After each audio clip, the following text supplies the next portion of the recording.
Welcome to another episode of Real Tracks Live. We're in the studio today with singer-songwriter Cam Spinks. I'm Jamie Cole with the Alabaster Arts Council, and I'm sitting in for Bruce Andrews with the Shelby County Arts Council. One of the reasons we have a singer-songwriter on our show today is because we're beginning to talk about a new program with the Shelby County Arts Council. It's going to be a singer-songwriter event at their new venue starting this September. And Cam is also going to be a part of Alabaster City Fest on June 1st, right here in Alabaster.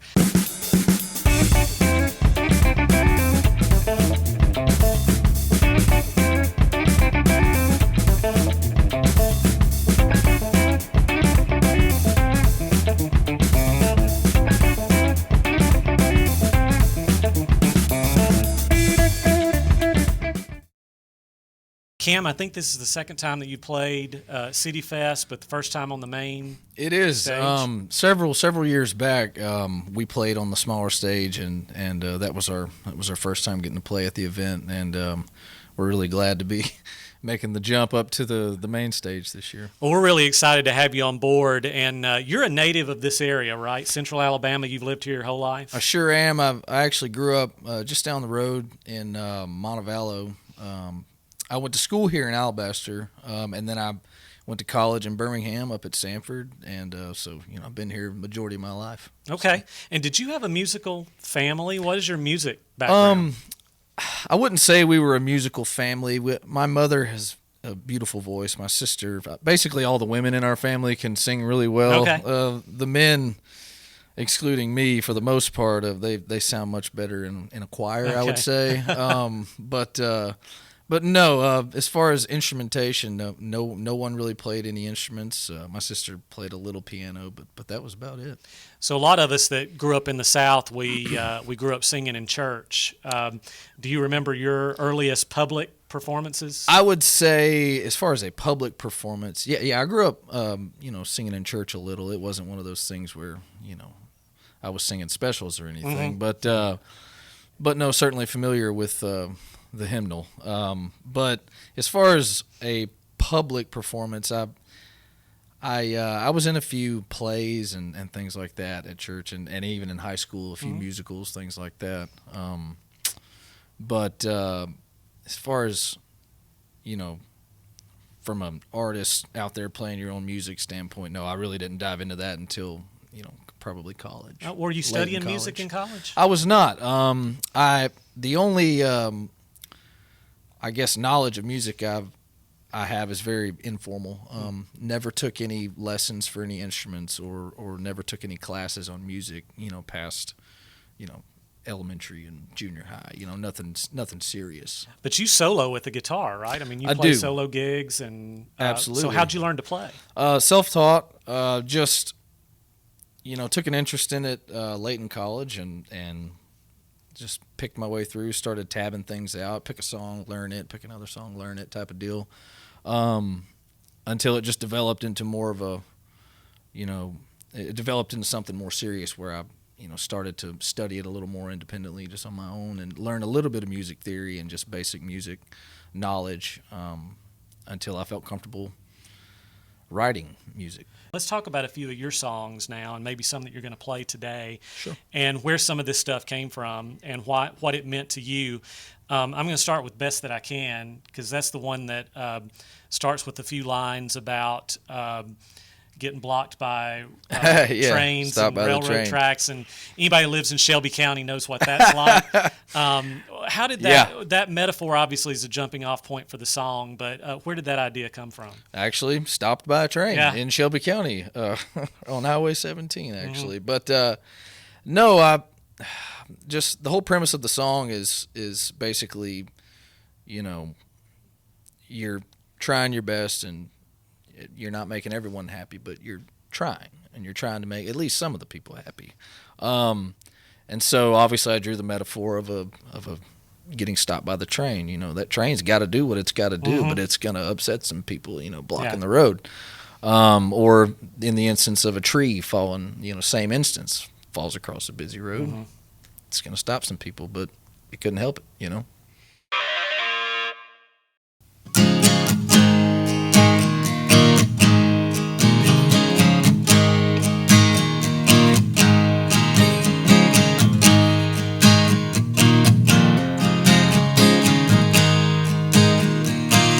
I feel like an old train track, cutting all the roads in half, causing all the traffic jams.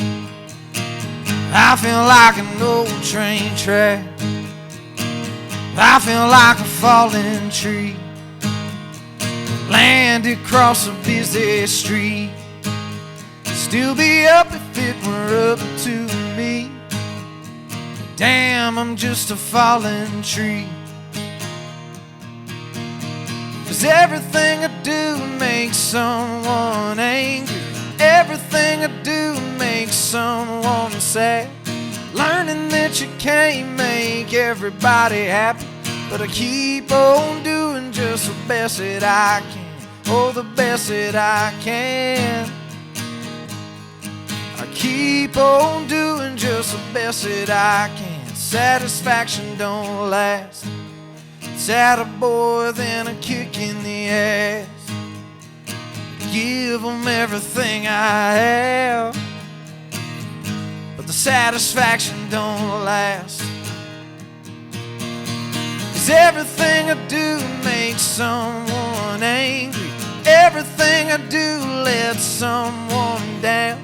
Learning that you can't make everybody happy, but I keep on doing just the best that I can. Oh, the best that I can.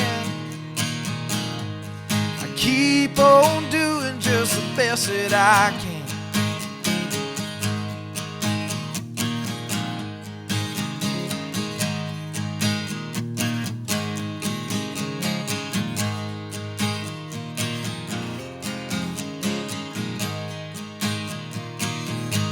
Hope the day will come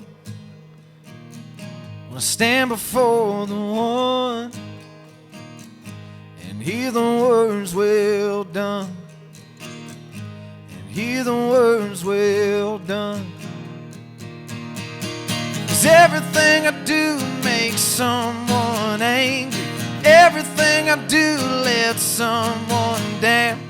Learning that you can't make everybody happy, but I keep on doing just the best that I can. Oh, the best that I can. I keep on doing just the best that I can. Oh, the best that I can. I keep on doing just the best that I can.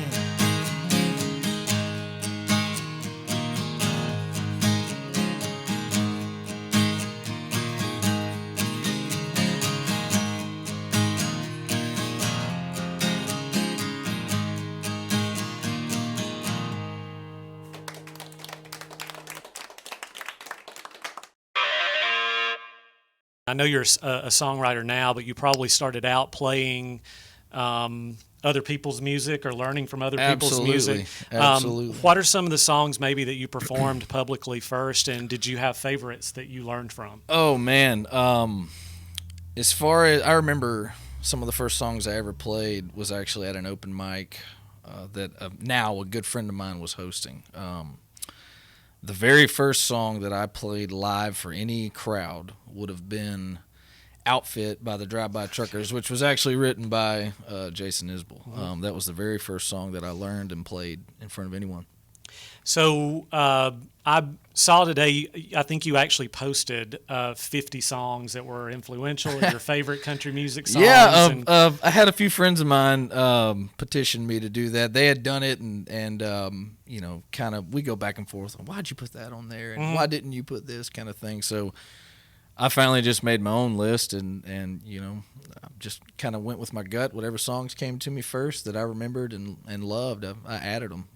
We're in a time in music, specifically in 2019, where genres kind of cross each other, and there's a lot of stuff going on. But you're pretty authentically country in this type of music that you write. Why was that genre right for you, or do you classify yourself that way? I certainly classify myself as a country artist. Although, you know, like you said, there's a little bit of gray area there where I can drift over into the blues, or I could drift over into just rock and roll, and even just singer-songwriter type of stuff. But yeah, I would say at the core, I'm definitely a country artist, and I think that's because several reasons, but mainly, I grew up a very country lifestyle, and you can only sound how you sound. So when I sing, it generally sounds country, but like I said, a lot of it comes from just our environment. I think that's kind of where your genre, if you will, is developed. Well, it can mean a lot of things. If you ask somebody what country music is, you might get pop, Americana, folk, old Nashville, new Nashville.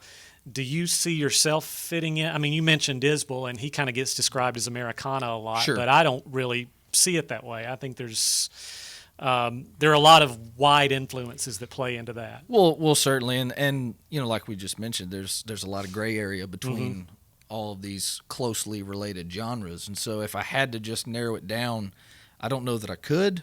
I know that when I release music, it has to be narrowed down for the sake of all those different formats that it's released on, and I would just have to say country, but kind of tongue in cheek, because I certainly don't want people thinking that I'm country in the sense of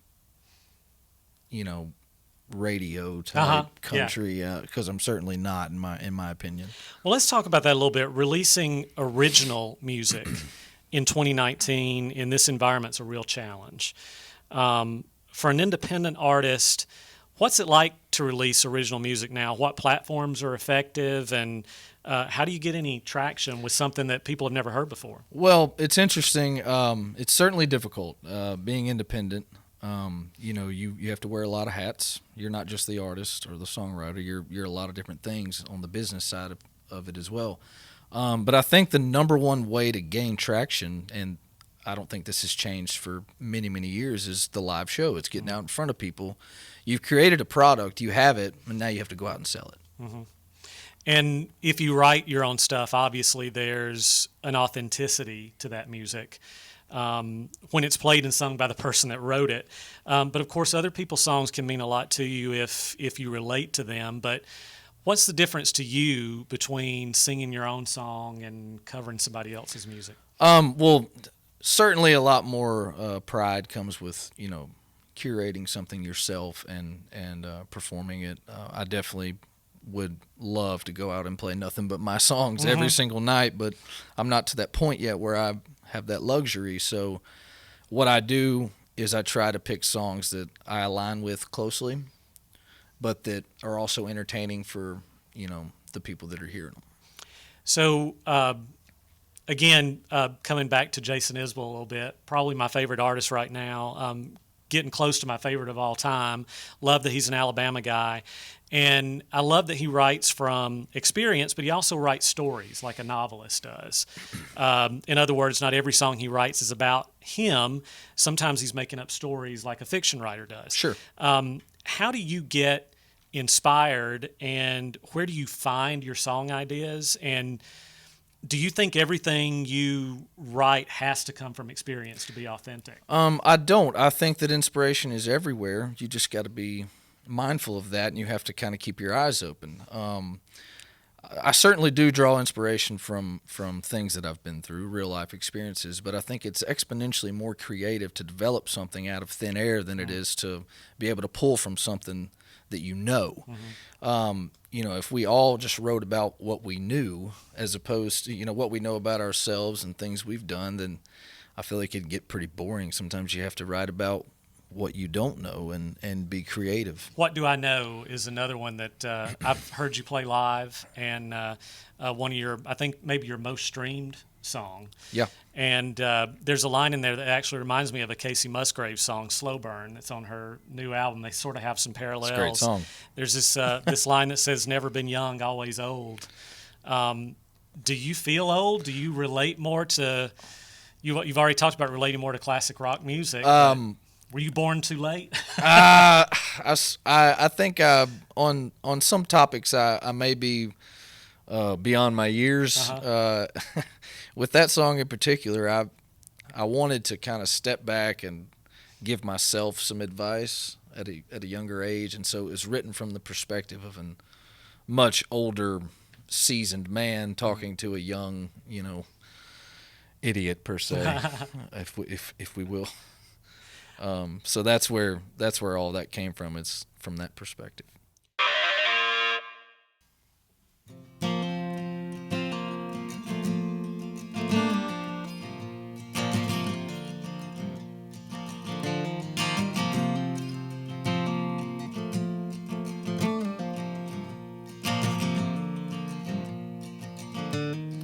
Think you're the fastest, you'll run right out of your shoes.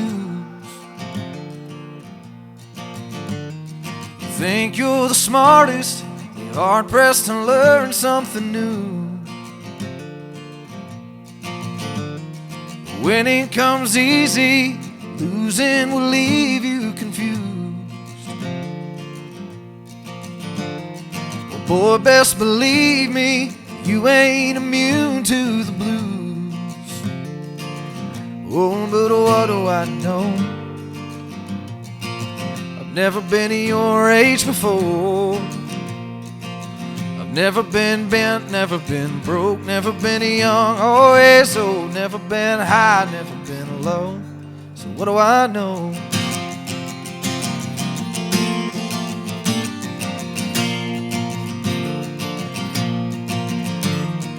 Don't need a woman, every woman needs you. All of the good ones will steer clear with that attitude. You got so much charisma, that ain't a bad attribute. Better learn how to use it, for life beats the hell out of you. Oh, but what do I know? I've never been at your age before. I've never been bent, never been broke, never been young, always old, never been high, never been low. So what do I know? I've lost a woman before.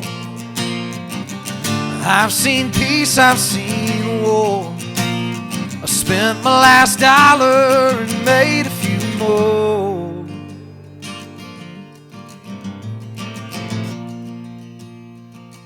Oh, but what do I know? I've never been at your age before. Never been bent, never been broke, never been young, always old, never been high, never been low. So what do I know? Oh, and what do I know? I've never been your age before.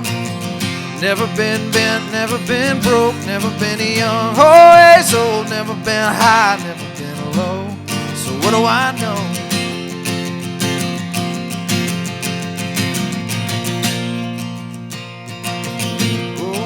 What do I know?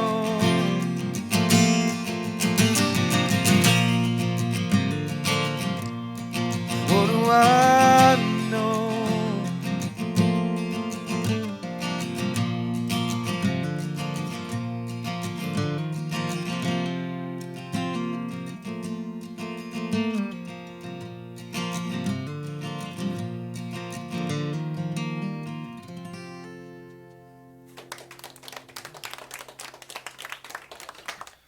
This next song is it's going to be on my new record. We're just now starting to play it out live a little bit. It's called Wish It Was Mine.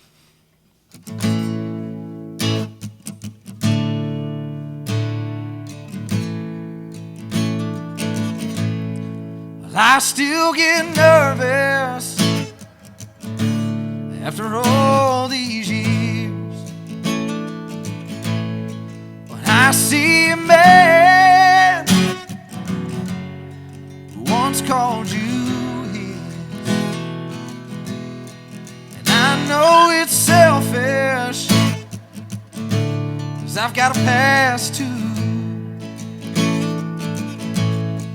But I hate the thought of him being with you. So I wanna take away the familiarity that lives between you and your old lovers. 'Cause what they felt and seen became a memory, and that little part of you is theirs forever. But I wish it was mine.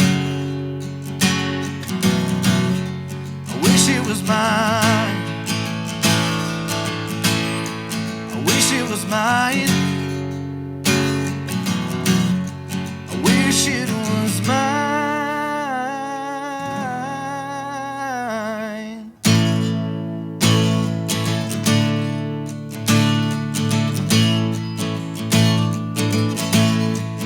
You get to drinking that sweet red wine. You get all nostalgic. You reach back in time. You start telling stories I don't care to hear. 'Cause the less that I know, well, the less that I feel. So I wanna take away the familiarity that lives between you and your old lovers. 'Cause what they felt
So let's talk too about snow in Alabama.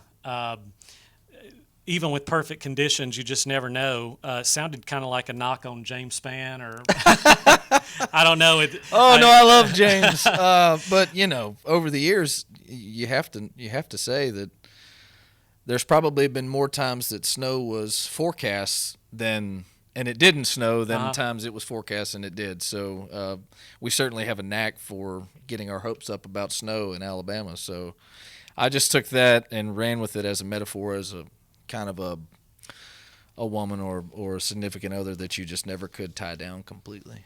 Song about getting your hopes up, maybe? Perhaps. Yeah.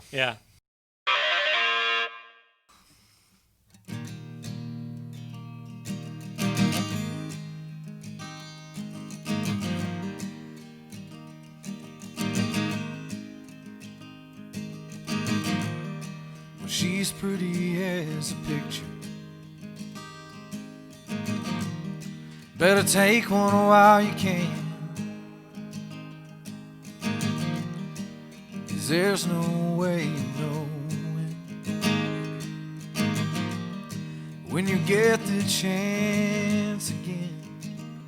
Just like snow in Alabama,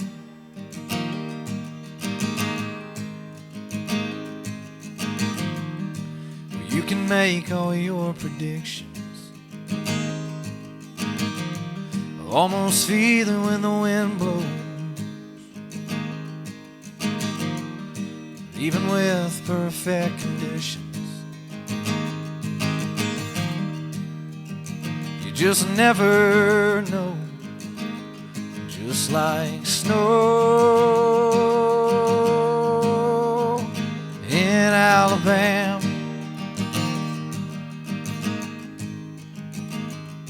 she's gone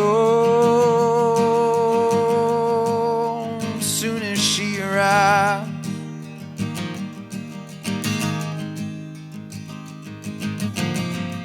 For a moment she can love you stronger than a blizzard,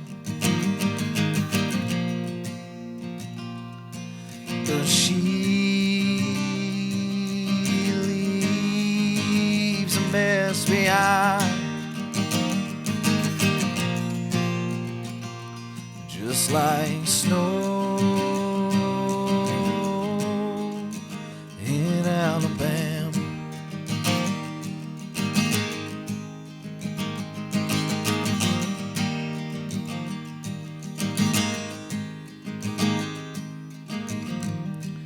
You can go the extra mile, and she might give you an inch.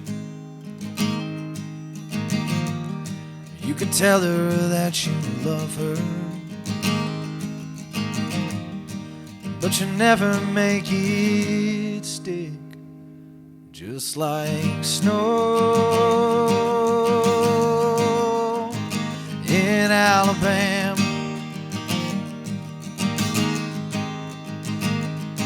she's gone soon as she arrives.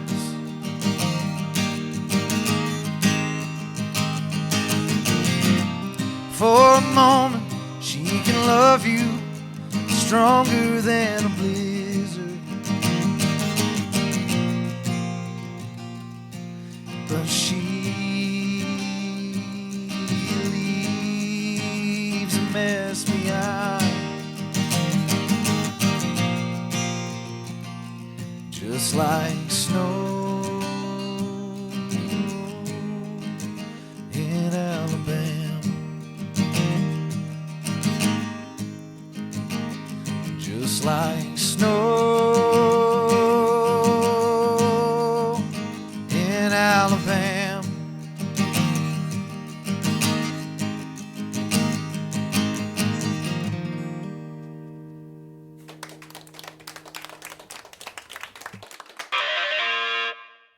Well, you got a pretty big gig coming up in a few weeks. Tell us about what you've got planned for Alabaster City Fest. City Fest. So obviously you're going to hear some of these tunes that we've talked about, And then I've got my first full-length album coming out late summer, early fall. We haven't actually set a date yet. And we're gonna play several of the songs off of that as well. And as I mentioned earlier, I'd love to get out and every night just play my own songs, and this is an opportunity where I actually get to do that. So you might hear a cover, you might not. It's probably going to be a lot of my own material. So we're really excited about that, and we've been practicing hard, and we're ready to do it. So Cam, tell folks who are watching and listening how they can find your music. Well, you can find me on pretty much any social media platform, but as far as the music itself, I'm available pretty much everywhere you get your music, the iTunes, Spotify, all of them. So feel free, check that out. And obviously you'll hear a lot of this music on June 1st on the main stage at Alabaster City Fest. Cam plays at 3 o'clock with his band. And we'll see you next time on Real Tracks Live.